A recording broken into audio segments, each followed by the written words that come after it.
O S&P 500 abriu com baita gap de alta, foi direto para essa grande concentração de gama e despencou.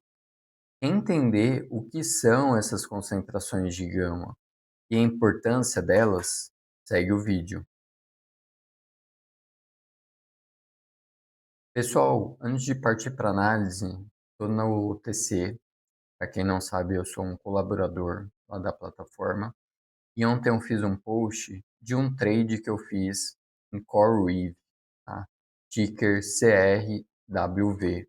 A empresa ia divulgar seu balanço na terça-feira, no final do dia, e aqui eu explico todo o racional, mas queria partir para o gráfico aqui e mostrar para vocês efetivamente o que eu estava olhando, né?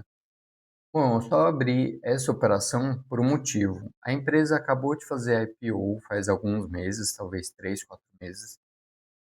Então, normalmente são empresas que eu não faço esse tipo de estrutura. Eu só vi isso porque a MentorQ, que é o meu provedor dos dados e parceiro aqui do canal, lançou essa nova ferramenta onde nós conseguimos avaliar a volatilidade implícita por strike e por expiração. Então aqui são os strikes e aqui a escala de baixa são as expirações.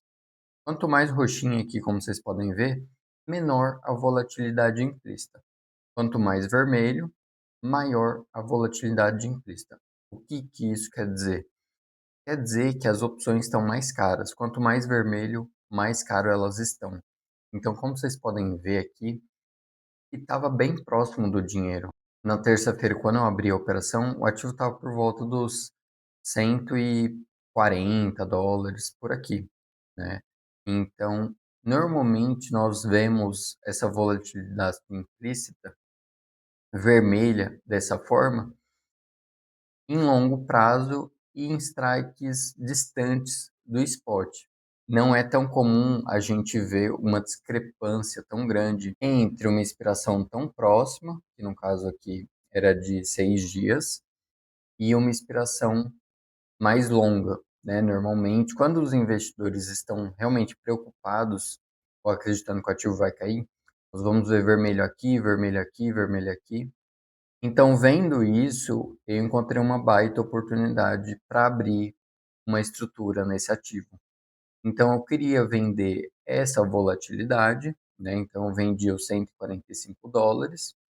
De novo, ali no post tem um link, tem todas as informações.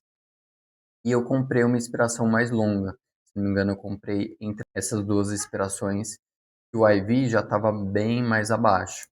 Então, poderia embolsar a diferença de IV, né? Foi pensando solamente na diferença desses IV. Embolsar esse IV que estava muito grande, querendo ou não. Se o IV cai nessa ponta vendida, eu vou embolsar esse lucro. Então, partindo desse pressuposto, olhando para o GEX, então nós olhamos para o GEX aqui, mostrava um grande posicionamento e um gama positivo aqui no 150. Como eu falei, o ativo estava aqui por volta de 140 na terça-feira. E qual que era o meu racional? Bom, eu acredito que o ativo vai surpreender, que vai trazer bons balanços, que deve bater no 150, mas chegando lá, por conta desse gama positivo, o market maker vai bater e vender o ativo.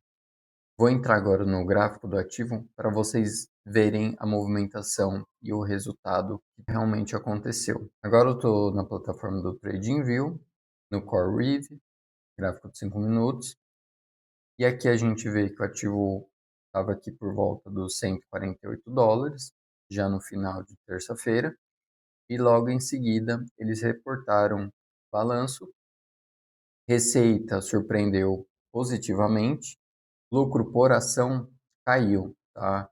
Então decepcionou aí na questão de lucro por ação. Se a gente pegar o pós-market, a gente consegue entender o que o ativo fez efetivamente logo pós-balanço. Então, como vocês podem ver aqui, o mercado fechou aqui nesse candle verde e aqui foi o pós-market. Como vocês podem ver, aqui logo quando divulgou, vocês vê esse candle aqui, o ativo realmente passou dos US$ 150, como vocês podem ver, a máxima foi 155 e o ativo despencou, como eu falei, chegando no 150, o market maker iria atuar vendendo. E foi isso que aconteceu. Bateu muito forte no ativo, o ativo despencou. Na abertura da sessão, o ativo já caía aqui quase 10%, né? E mesmo assim, nós estávamos com 50% de lucro. Nosso racional era que ele chegasse nos US$ 150, só que durante a abertura do mercado. Então, ele fez toda essa movimentação, só que ele fez pré-market. Então, acabou que ele fez tudo isso no pré-market. Obviamente, eu não conseguia sair da minha posição no pré-market.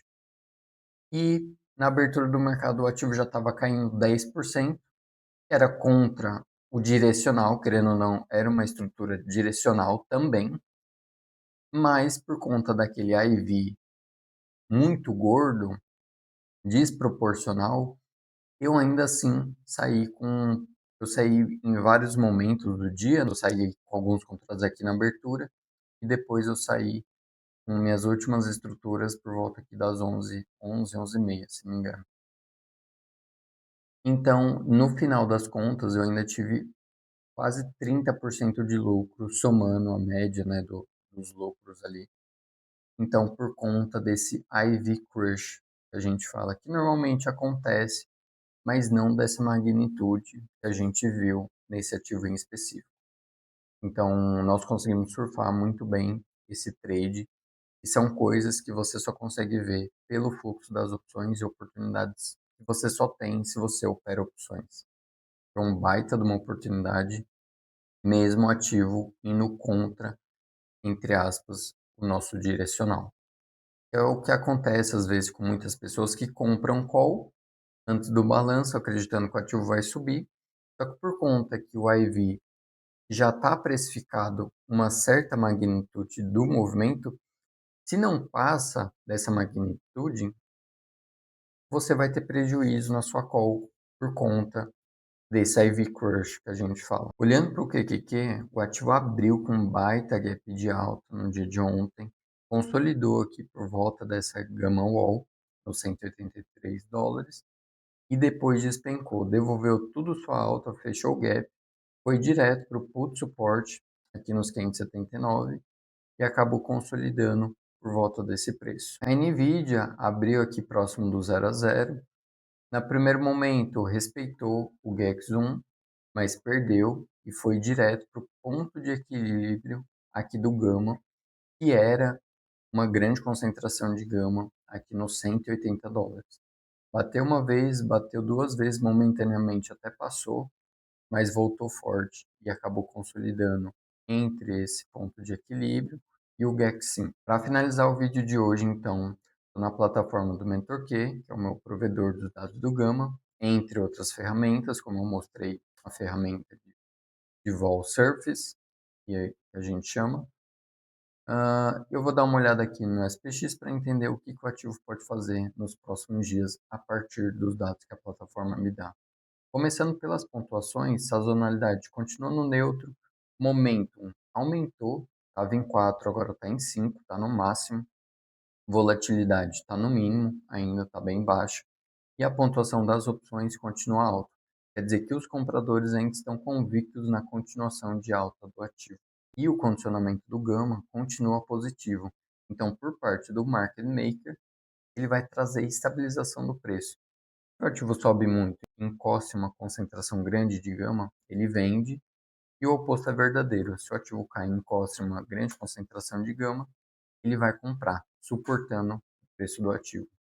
Olhando as próximas expirações, então nós temos a expiração de hoje, dia 14, a maior concentração de gama aqui na parte de baixo, na realidade, por volta dos 6.420, então deve puxar o ativo para esse preço. E chegando lá, a priori, o market maker deve segurar, deve começar a comprar a faixa desse preço. Olhando para o dia 15, uma concentração relevante aqui por volta dos 6.450 e a grande concentração de gama, até mesmo mais relevante do que o dia de hoje, o 6.500, que é sexta-feira, que é o PEX, que tem a maior concentração de gags aqui no ativo. Então, o ativo pode até chegar lá, mas o grande imã, vamos colocar assim, é o 6.500 aqui na parte superior do ativo. E olhando para o mesmo indicador que eu mostrei para vocês sobre o trade que eu fiz, como vocês podem ver, aqui seria uma superfície de volatilidade padrão, né? Então, como vocês podem ver, a volatilidade implícita aqui para 1 DTE, para 7 DTE, não é tão diferente, tão discrepante, principalmente próximo do dinheiro, né, que seria por volta desse preço aqui, tão diferente um do outro. E como vocês viram no ativo da CoreWeave, esse daqui estava muito acima do que esse daqui, por exemplo, né, ou desse daqui. Então, eu consegui absorver essa grande diferença do vencimento mais próximo do vencimento mais longo. Bom, se você gostou desse vídeo, deixe o seu like, não esquece de se inscrever no nosso canal.